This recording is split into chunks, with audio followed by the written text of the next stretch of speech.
Minnu sɔgɔlen no an ni waati kɛrɛnkɛrɛnnen na ni ye aw ka sufɛ foli ye bi don kibaru kɛnɛ kɔnɔna la. Kunnafoni minnu b'an bolo bi su in na olu bɛna tali kɛ fɛn min kan o ye k'a fɔ M5 RFP maaw ka taamaba min kɛra kunungo tarata utukalo tile 11 olu kɛra lahalaya jumɛn kɔnɔna la. O tɛmɛnen kɔ ka bɔ yen an bɛna kuma fɛnɛ wotorobolilaw ale ni katakatantigiw ka baara lahalaya kan.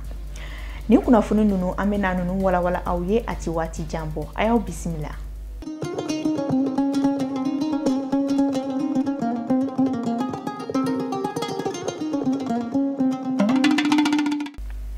NEF-TV jabarani filɛbagaw a y'aw bisimila ko kura aw ka bi don kibaru kɛnɛ kɔnɔna la. I n'a fɔ kunnafoni daɲɛ kumabaw la an y'a fɔ ɲɛna cogoya min na M5 RFP ni o ye mouvement du 5 juin Rassemblement des forces patriotiques maaw ye olu ka taama bolodalen kɔni kɛra kunun tarata utukalo tile 11 san 2020. Taama in kɛra jama fara ɲɔgɔn kan ba ye monument de l'indépendance la. Fɛn caman fɔra wa fɛn caman fɛnɛ kɛra kɛnɛ in kɔnɔna la. Ka ta taamaden kunfɔlɔ nali la kelen fo ka taa se M5 RFP ɲɛmɔgɔw ka dantigɛliw ma. Idrissa Badimi ale bɛna kunun tile bakuruba fɔli kɛ an ye. M5 RFP n'u kɔkɔrɔma donnen don Imam Mahmoud Diko fɛ o ye wele min bila jamanadenw ma k'u ka bɔ ka taama kunun tarata utikalo tile 11 san 2020. Wele in jaabira kosɛbɛ baw maa caman nana boulevard minɛ k'a fa dedew u nana ni nakan caman fana de ye.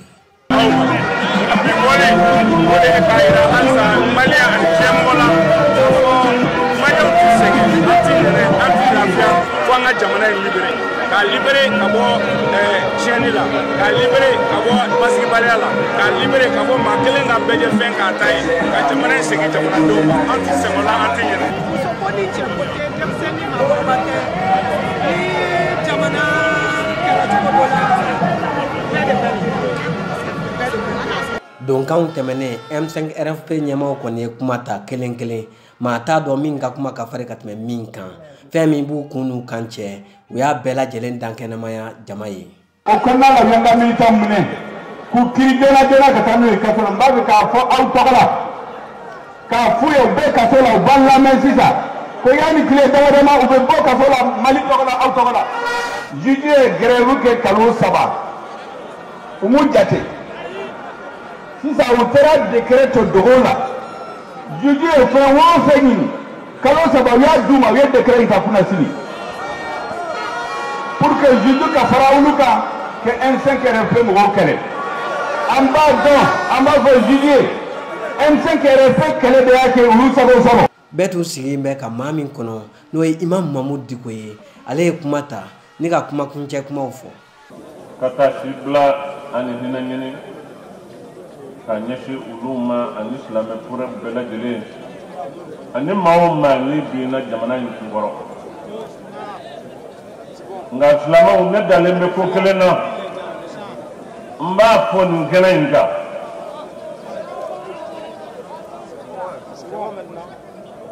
n ye kuma in ɲɛsin masa min ma k'an sara a la k'a fɔ ni Ala sɔnna n'a sen jɛlen don a bolo jɛlen don k'an bɛ min na jamana ko do siga t'a la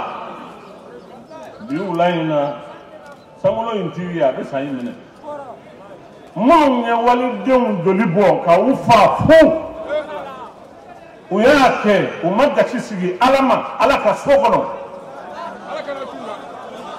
u taara kɛ n ka so ni n ka so da la wallahi ni bɛɛ taara so Ala bɛ kɛlɛ in kɛ wa n b'a fɔ n kɔrɔkɛ ye ni Ala sɔnna Ala bɛ kɛlɛ in kɛ nin kɛlɛ in a bɛ kɛlɛ in ye a ɲɛna a nɔfɛmɔgɔw b'a ye min ko a ye n den ye a bɛ kɛlɛ in ye a ɲɛna wallahi Ala tɛ kɛlɛ in to u la abada ni Ala kɔnɔ a bɛ kɛlɛ in kɛ barisa an wuli kun tɛ dɔwɛrɛ ye maa lafulenw maa degunenw maa minnu bɛ ka faga fu bin kɛra maaw ka jamana buruja ka danbe buruja danbe kɔrɔ ye jumɛn ye danbe dan ka kan ka kɛ hadamaden na olu ye a bɛɛ lajɛlen de sabu ni maa min ye danw sango dantila dambetila ina fo atu nyini na M5 RFP nyama fa chuga mina tamakela do kon sira boulevard d'indépendance la foka duguje Alisa M5 RFP mauka tama gafeba konnala ayira ka fo ma chama olude shira monument de l'indépendance la foka bi duguje sogomada ina lakana tigila mautara yasa ka manunu la jensen obolo de kan ayira ka fo ma do jogina ma do fene ko lu minela finitigila ka fe ni ka tanoyi ni dikala mobilier gaz fula sisa aw yara nyabala to komi donc sisa bi sogomada ina boulevard d'indépendance na krefeiro bela jele minene do kufa lakana tigila maula tamakela minu shira boulevard la olu koni shirera u shicho ani fami temna uni lakana tigila mauche bi sogomada na usulla na sogama dubina do gaji chichana ka fembe na ama fo gula ama suma fo ni gaji chichana dama fenere bonitira kapina fondi mo do bulbul la we do fenere mo do mo ka tani mo do no sarano bo aw mo fo ka aw sile ne ko na ba fo ma je una na baga jama sile ne ma fo ma gula una na baga jama sile ne ma mo be tarara kuna ka gaji chichi mo la fula tin don fo ma gula chef ka boliga do strang ye dom na fo la chef la ka bo ben ngono pranti de do de ama finga ma jega ba filmer lege ya mine ka a bugo ni nga bugo ka fara do fena do botla do ga do strang ngono yo fena mine ka bago ma wugo bem na ka tanuye ma foi ke wugo bem na ka tanuye wallahi ma foi ke ma fama o be gazeti doron la o ga gazeti mo la doron o ga gazeti blaga do mo ga sono so mara ina ambila bena ngamina anyembala debia ne masere ne ba do be ka bla tretila be ka gazeti mo la ka mo la disperser do be ka essayer gube do ba no mo be ka so alsa mi ga pai mo ga sabali toujours ko sigi no la mo sika na ko mais malgré tout ça oui mo gain c'est ça alsa chebora ga foto na we do mine alsa do tura ne refena na ne do farao amba ini jama alsa be ga bo ga faranga ni ko ifanga sa dana ni mi be ga o ka ke sheke temesina do ya jira ka fo ku temetola gwansan ku yu tasoro koina ko se ga munde foni ko non ko benga na ko ni aya se ga negoci aya se ko mo calme mais na were na mo wochi ni chogala taka mo ka fenta manifesto ne kanga mo ka fenta mais pas ulu konti ulu sulu general ko manga mo ka fenta mais na fora ko ulu yere de bina ka moto jore soro ka taka nai ko mo ko bonyo wana tuguni mi manifestation na limite manifestation la mo ta do mi mala tuguni amba fo ko no bagara madi su baga mo mani chogala ala dunte haketo fendo be hakedo be wode hali jamana ira hakedo de bak parce que fendo be ni ma to yidron ala bi boni fen wore me seyni mi vraiment tabolo ko ni magnes ko jama ko ni be bolla be tara parce que gazi hali mo kele masoro ka bakuro de windo ate hali bikite mo ko ko nan do ba ci da ordre et désordre ka be jense kata be bolla kata fa do yere banana do yere mo taru tara yoron mais ne ko ni neta do parce que ne ko yakai ambalaka do fana funtene yu ka nusogoya jira ka nyashin jamana nyemaw ma an wila do sunna an fajiri fe an wilen ko be ol sunna we gazi flanga an bolo koro daga yirula foi tambolo ante jamana chila we an ngore ibe gana ga mo fa ta we gazi uchanga kan an boni bere we ka gazu flanga don yana na uteran doge antona mo wa du kono bela utona no fe we gazu flanga vraiment ibega na ga mo fanga ante fera ibega na ga mo fanga ko tukuni ibega antoro ay antoro fu ga fanga ay ibega flani ya kan ko nunti balna la de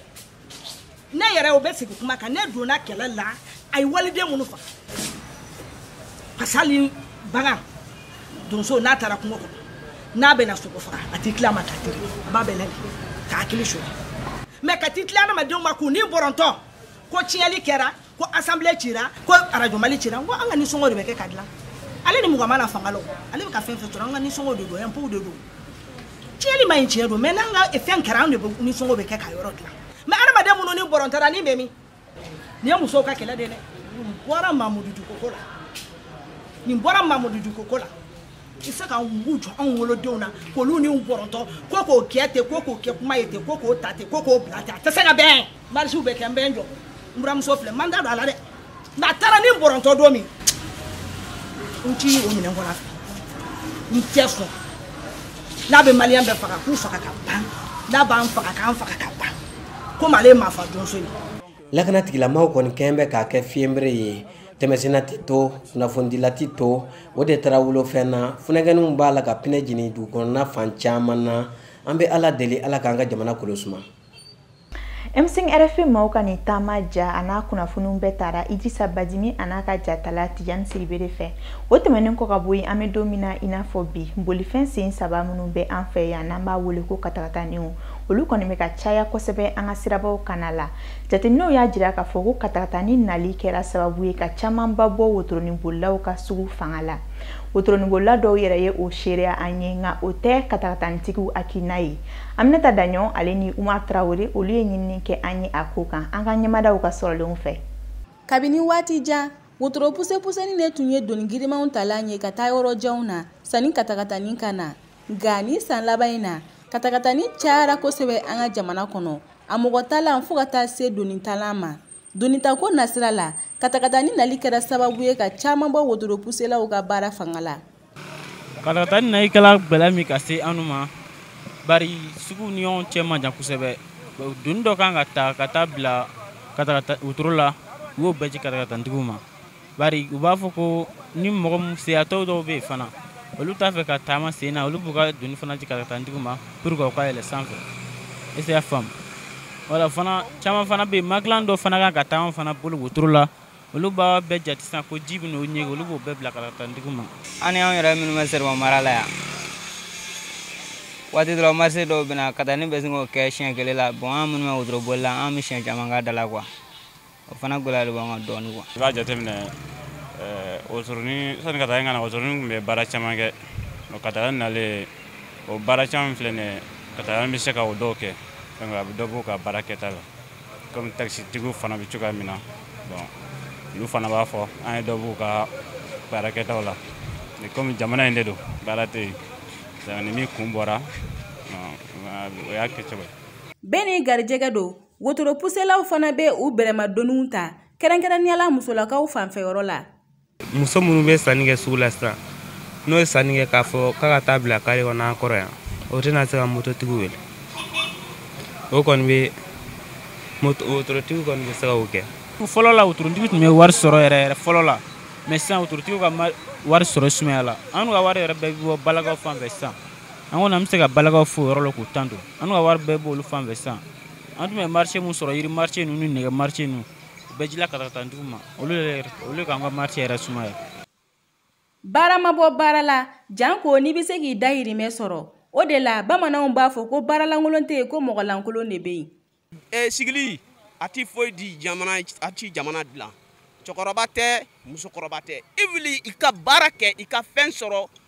ibe nafa I dembe nafa I muso be nafa jamana fana abedla jamana isigilembe galon tikala oti jamana dila isigilembe kuma bafo masaya wula wote jamana dila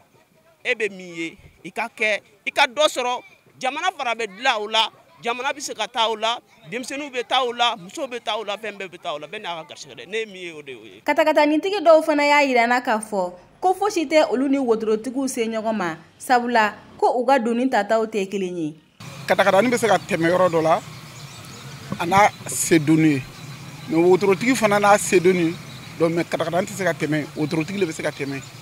mutala I mago be su ko na ka do katakata ni se ka do yo ibi ga doni bla wodro tigi o betane mais I mago be carte la ka doni ka ko katane donc ibo katakata tigi wele pa wodro tigi so ko do iba ke wotro tigu katakata tigu o betane o fana donc c'est comme ça wa abe fallait ñoo fe quoi mais ka ko mi ko katakata nana do bora do ka marché la hotel parce que adama de ben ka marché soro cogolo fola kunu doni kunde tani kunya watro wotro tigu kunde do soro parce que ben fanga do pa ibe fanga mi ka doni mita donc mi ya jati no o be o keleni donc mo ko be tiarata doni fana be tiarata ka fo don nana o be do perdu o tala adama de ben ida me soro cogodo ali beta soro katakata ni be wotro tigi be ani ye kuna don barage sugu fiala o te ka kya sugu ba kono yoro do be kadakadan tɛ se ka don wotorotigi tɛ se ka don mais kunamɔgɔw b'a ta ka bɔ n'a ye. Wotorobola dɔw fana y'a yira na jaw kɔfɛ ko olu ni katakatani bolaw bɛ baara kɛ ɲɔgɔn fɛ sabula ko denu bɛ don na ni o dira olu ma k'u tɛ s'a kɔrɔ u b'a marché di katakatanitigiw ma. Diɲɛ seleke naani kunnafoni kumaba dɔw tɔmɔtɔmɔ la ni ka labɛn Aminata Daɲɔn fɛ a ye mun sɔrɔ an ye an ka jɛ an k'o lajɛ. Aw bisimila ko kan kibaru kɛnɛ kan an b'a daminɛ ni Burundi jamana ye. Funankɛni saba kirila kari tɛmɛlen Burundi kiri tigilamaw fɛ ni k'u ɲanki ni san 30 kaso ye sabula ko u ye gabakuru fili ka ɲɛsin jamanakuntigi ni a sɛnsɛli jama ma ko maa kofɔlen ninnu kɔni ye cɛ 2 ani muso 1 de ye. Maa dɔw ka fɔ la ko u kɔni ɲankila k'a sɔrɔ fosi t'a yira ko olu de ye farabo in kɛ ko ni kiri kɔni kɛra k'a sɔrɔ ko soronnalidonba tɛ maa jalakile ninnu si bolo. A yirala k'a fɔ ko Burundi sariya tigilama dɔw ye u ka nisɔngoya yira sabula ko maa man ka ɲangi ten k'a sɔrɔ fosi t'a seereya ko a tigi de ye cɛnnikɛla ye. N'an bɔra yen an b'an kunda Sudan du Sud. Sudan du Sud jamana kɔnɔden dɔw ni finitigiw kun karila ɲɔgɔn na min kɛra sababu ye ka maa 100 ani maa 27 bɔnɛ u ni na ni tile laban ninnu na. A yirala k'a fɔ ko finitigilakaw ka kuma lasela ka fɔ la ko maa minnu bɔnɛna u ni na olu cɛma jamana kɔnɔden 82 de b'a la ale ni finitigi 45. U ka fɔ la ko maa ninnu bana ka kɛlɛkɛ marifa de bila n'o ye jamana kɔnɔden ninnu ye o de nana ni nin kunkari ɲɔgɔnna in ye min kɛra kasara caman sababu ye. An b'a kuncɛ ni Somali jamana ye. Tɛnɛ tɛmɛlen bin kɛra Mogadiscio dugu kasobonba kan min kɛra sababu ye ka maa 19 bɔnɛ u ni na. Maa salen ninnu cɛma kasɔraden 15 bɛ u la minnu bɛ banbagati jɛkulu la Somali jamana kan n'u bɛ wele ko Shebab olu ni kasobon kɔlɔsiba maa 4. Ko ni binkani wale kɔni kɔfɛ ko maaw bɛ ka u yɛrɛ ɲininka kasɔraden ninnu sera ka marifa ninnu sɔrɔ cogo di k'u to kaso kɔnɔ.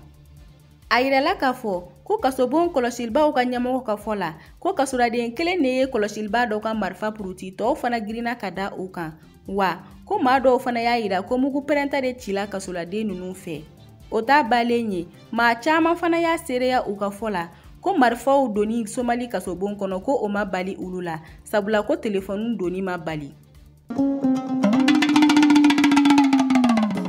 Ne TV jabarani filɛbagaw aw minnu bɛ an lajɛla Mali kɔnɔ ani Mali kɔ kan kunnafoni minnu tun labɛnnen bɛ an bolo bi ka lase aw ma fo yan fo aw sigiyɔrɔw la nin tun ye olu de ye an b'a fɔ halisa Ala ka an ka ba Maliba kɔlɔsi an ye ni ka bɛn ani kelenya sinsin a kɔnɔna la Ala ka su hɛrɛ.